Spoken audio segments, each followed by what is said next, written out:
وہ کالی طاقتیں جو کبھی پیر نواز کے ہتھیار ہوتی تھیں آج اس کے خلاف تھیں۔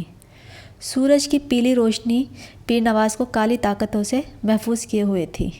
جیسے ہی سورج ڈوبا وہ آستانے سے نکلا، گلی میں سورج کی ڈھلتی دھوپ میں دوڑنے لگا۔ موت کے خوف نے اس کی تمام حسیات ترک کر دی تھی۔ سائے لمبے ہوتے گئے اور سورج ڈوبتا چلا گیا۔ لاہور شہر اور بسنت پتنگوں سے آسمان رنگین تھا۔ دوسری طرف اشفاق خان اور اس کے بچے اور بھتیجے پتنگیں اڑانے میں مصروف تھے کہ اچانک اس کے بھتیجے کو ایک کٹتی پتنگ ڈور سمیت جاتی ہوئی دکھائی دی۔ وہ پتنگ کو پکڑنے کے لیے بھاگا۔ جیسے اس نے ڈور پکڑی ایسے لگا جیسے کوئی کرنٹ اس کے جسم میں داخل ہو گیا اور وہ نیچے گر گیا۔ سب اس کی طرف دوڑے۔ اس کی ناک، منہ اور کانوں سے خون جاری تھا۔ اسے اٹھایا گیا، ہسپتال پہنچایا گیا۔ دوسری طرف سکینہ جب سے ناگیش بابا کے پاس سے آئی تھی بہت پریشان تھی۔ ہر منگل اس کا عمل پورا ہوا کرتا تھا، لیکن اس منگل اشفاق خان بچہ لے کر اس کے پاس نہ آیا تھا، اور جہاں وہ پریشان تھی دوسری طرف ناگیش بابا کا بھی برا حال تھا۔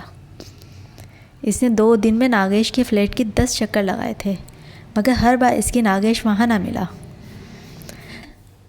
ہول اٹھ رہے تھے کہ شاید عمل پورا نہ ہونے کی صورت میں شیطانی طاقتوں نے اس کے ساتھ کچھ الٹا سیدھا نہ کر دیا ہو، اور اب وہ ڈر رہی تھی کہ کہیں اس کے ساتھ بھی ایسا نہ ہو جائے۔ تبھی زندگی نے ایک پلٹا کھایا اور سکینہ کی اچانک سے طبیعت خراب ہو گئی۔ اشتیاق ماں کی وفات کے بعد باہر نہیں گیا تھا۔ وہ سکینہ کو لے کر ڈاکٹر کے پاس گیا تو ڈاکٹرز نے سکینہ کی ماں بننے کی خوشخبری سنائی۔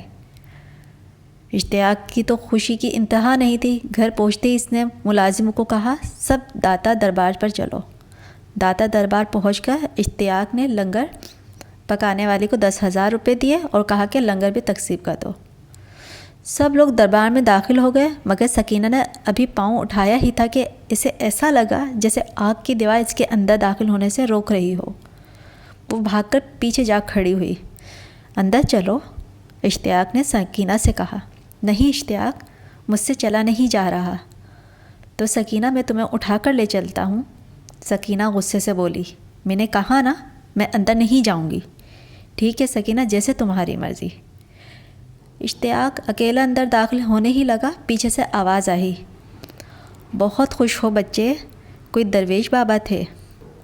بچے تیری خوش نصیبی ہے کہ تو اللہ کے دربار میں آیا ہے، ورنہ تو بھی اس کالی طاقت کے لپیٹ میں جاتا جو تیری بیوی کی لیے میں نے دیکھی ہے۔ کون سی طاقت بابا جی؟ میں سمجھا نہیں آپ کی بات۔ بیٹا سمجھ جاؤ گے بہت جلد۔ چلو تم یہ کھا لو۔ درویش نے چند الائچی کے دانے اشتیاق کو دیے اور بولا، بیٹا ایک بات یاد رکھنا، اپنی بیوی کے پاس تب تک نہ جانا جب تک وہ اس بچے کو جنم نہ دے دیتی۔ بعد میں اجازت لے اگر وہ اس قابل رہی تو۔ آخری جملے درویش نے مسکراتے ہوئے کہا۔ اشتیاق کچھ پوچھنا چاہتا تھا، مگر دیکھتے ہی دیکھتے درویش غائب ہو گیا۔ لنگر وغیرہ تقسیم کرنے کے بعد وہ گھر لوٹ آئے۔ دوسری طرف اشفاق خان کے بھتیجے کی موت ہو گئی۔ اشفاق خان کے بڑے بھائی کا تو دور دور برا حال تھا۔ اس کی بھابھی بار بار بے ہوش ہو رہی تھی۔ بھتیجے کا کفن دفن ہو گیا، رات ہو گئی۔ سب لوگ سونے کے لیے اپنے کمروں میں چلے گئے، لیکن اشفاق خان کا بڑا بھائی گیلری میں بیٹھا گھنٹوں میں سے رو رہا تھا۔ رات 2 بجے کا وقت تھا۔ ایک کمرے کا دروازہ کھلا اور اس کے بڑے بھائی کی بیٹی آہستہ آہستہ چلتے ہوئے اس کے پاس سے گزر گئی۔ بھتیجے پر نظر پڑی تو اس نے نوٹس لیا کہ وہ کہیں جا رہی ہے، کیونکہ وہ اس وقت دکھ کی ایسی گہری دلدل میں تھی کہ چاہے کوئی بھی اسے روکے وہ نہ رکتی۔ اس کی بھتیجی چلتی ہوئی دادا کے کمرے میں آئی، جس کے ساتھ اشفاق خان کے دونوں بیٹے لیٹے ہوئے تھے۔ بھتیجی کے ہاتھ میں تیز دھار سبزی کاٹنے والی چھری تھی۔ سامنے دادا بیڈ پر لیٹے ہوئے تھے اور دادا کے پہلو میں اشفاق خان کا بیٹا تھا۔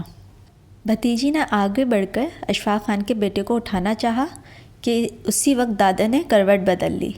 جیسے ہی بھتیجی نے پیچھے ہٹنا چاہا تو کوہنی سے گلاس نیچے گر گیا۔ ایک دم سے دادا اٹھے اور پوتی کے ہاتھ میں چھری دیکھ کر ٹھٹک کر رہ گئے۔ بیٹا یہ کیا ہوا تمہیں اور یہ چھری؟ پوتی کے منہ سے مردانہ عجیب سی آواز نکلی۔ یہ بچے مجھے دے دے بڈھے، تیری باری ابھی نہیں آئی ہے، اگر مجبور کیا تو سب سے پہلے تجھے ماروں گا۔ پوتی کے منہ سے یہ سن کر دادا پر وحشت طاری ہو گئی۔ اسی وقت اس لڑکی کے پیچھے سے ایک فقیر ظاہر ہوا اور بولا، تو نے جو کچھ بھی کرنا تھا نا کر لیا، اب ہماری باری ہے، نکل باہر اس جسم سے۔ فقیر نے لڑکی کی چوٹی پکڑی اور زور سے جھٹکے دینے لگا۔ لڑکی کے منہ سے مردانہ چیخوں کا طوفان جاری تھا اور پھر ایک دھواں سا نکلا اور ایک کالے بھیانک دیو کی شکل کا اختیار کر لیا۔ اس اثنا میں اشفاق خان اور اس کے بھائی بھی کمرے میں آ گئے۔ فقیر اس بھیانک دیو نما شخص پر کچھ پڑھ رہا تھا، جس کی وجہ سے اس کی چیخیں بھی نکل رہی تھیں اور وہ جل کر خاک ہو گیا۔ فقیر بولا، میں جانتا ہوں کہ آپ سب حیران ہوں گے یہ سب کیا ہو گیا ہے، مگر اللہ تعالیٰ کا شکر ادا کریں کہ اس طرف سے میں غافل نہیں تھا، ورنہ اس مردود کا کالا جادو ان بچوں پر بھی اس طرح حملہ آور ہوتا جس طرح صبح آپ کے چھوٹے بیٹے پر ہوا تھا۔ بابا جی، ہم یہ تو نہیں پوچھیں گے کہ آپ کون ہیں اور آپ ہماری مدد کے لیے کس طرح آئے، یقیناً آپ کوئی نیک ہستی ہیں، مگر اس بات کا جواب ضرور دیں، ہمارے اوپر کالا جادو کون کر رہا ہے؟ ہمارا تو کوئی ایسا دشمن بھی نہیں ہے۔ بچے، اس بات کا جواب تمہیں اشفاق خان بہتر طریقے سے دے سکتا ہے۔ فقیر نے مسکراتے ہوئے اشفاق خان کی طرف دیکھا۔ میں؟ ہاں اشفاق، تم یاد کرو قبرستان میں جب تم نے اس عورت کو گندے عمل سے منع کیا تھا، وہی نیکی تمہارے گلے پڑ گئی ہے۔ صبح کا حادثہ جو تمہارے بھتیجے کی جان لے گیا، وہ بھی اسی جادو کی پیداوار تھا، مگر ظالم خواہ کتنے ہی کیوں نہ ہوں، اللہ تعالیٰ کی لاٹھی بے آواز نہیں ہوتی ہے، جب پڑتی ہے تو اچھوں کی پتے پانی ہو جاتے ہیں۔ بابا جی، تو کیا جو خواب مجھے آ رہے ہیں وہ حقیقت ہے؟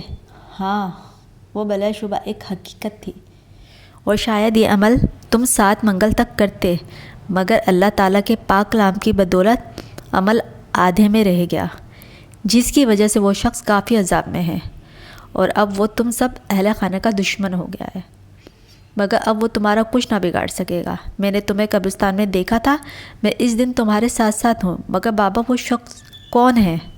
بچے، اس کا ایک روپ خواب میں تم دیکھ چکے ہو اور دوسرا روپ کا نام پیر نواز۔ وہ شخص صبح کے وقت آستانے پہ بیٹھ کر پیر نواز بنتا ہے اور رات کو سفلی عمل کا ماہرین بن کر ناگیش بابا کے نام سے ایک فلیٹ میں موجود ہوتا ہے۔ کام وہ شیطانی عمل سے ہی کرتا ہے، خواہ وہ آستانے میں ہو یا اس فلیٹ میں۔ اب میں چلتا ہوں، اور ہاں، صبح تم اپنے کام پر ضرور جانا۔ مگر بابا، گھر میں جوان موت، بیٹا وہ بھی اللہ کی مرضی تھی اور یہ بھی اللہ کی مرضی ہے۔ ایک کام کا آخری انجام رکا ہوا ہے، اس نیک کام کا انجام تمہارے ہاتھوں ہی ہونا ہے۔ یہ کہتے ہوئے فقیر بابا دیوار کی طرف چلے اور غائب ہو گئے۔ فقیر کے جانے کے بعد سب نے اشفاق خان کو گھیر لیا۔ اشفاق خان نے سارا واقعہ سنا دیا۔ سب نے اللہ تعالیٰ کا شکر ادا کیا کہ اگلے دن فقیر کی ہدایت کے مطابق اشفاق ڈیوٹی پہ چلا گیا۔ سارا دن وہ اس کشمکش میں رہا کہ نہ جانے کون سا ایسا ناکام ہے اس کی وجہ سے رکا ہوا ہے۔ سارے لاہور کا چکر کاٹتی اس کی 43 نمبر گاڑی نوکر سٹاک پر آئی۔ اس کی نظر راستے پر تھی کہ اچانک ایک جنگلی سور اس کی گاڑی کے آگے آ گیا۔ وہ بھاگتا ہوا روڈ کراس کرنے کی کوشش کر رہا تھا۔